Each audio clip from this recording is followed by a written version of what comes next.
might have thought that the DD2 Masters class was the one that was the least high profile. But we've had some fabulous racing from the DD2 Masters in all three heats, in the pre-final and in the final.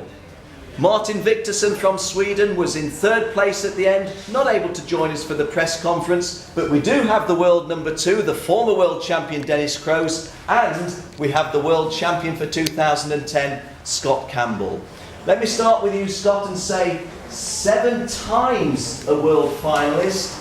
Did you think this day would never come? I hoped it would come one day, with the opportunity of the Rotax Masters class, I was really hoping that it would come out like this. Just tell us a little bit about back home in Canada. Is there a strong Rotax scene generally, and specifically racing in this particular category? Do you have good competition?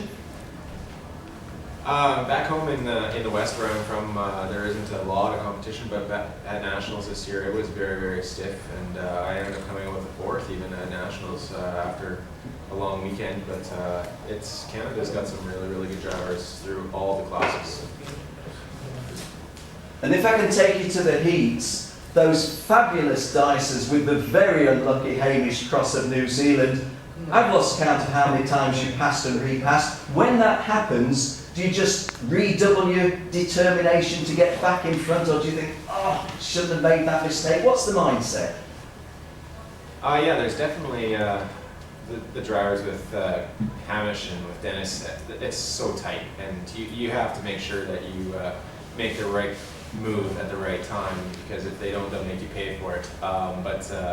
I slotted in the back of my memory, when to make the moves, when, and I made that move early and just tried to hold on to it the whole race.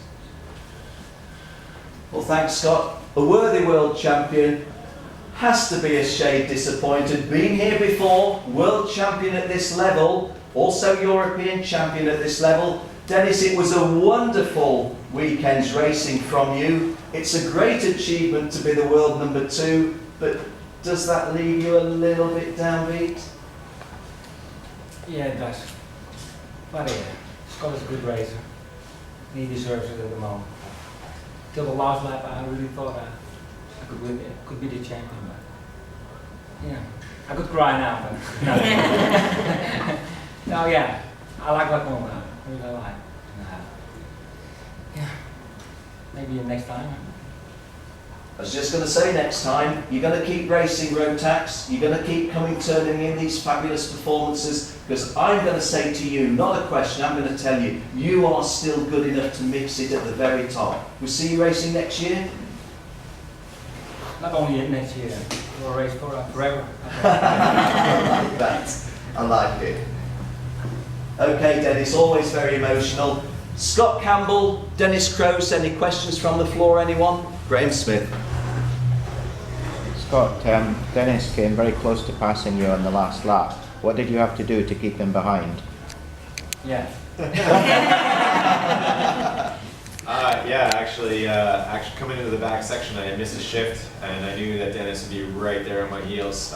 So I knew that I needed to defend that line on the inside, because he had passed me there a couple of times this weekend already. So I just needed to make sure that I got down the inside before he did, and just hold it and get out of the corner and get to the finish line. Any more questions from the floor? We can take them before we invite the guys to leave.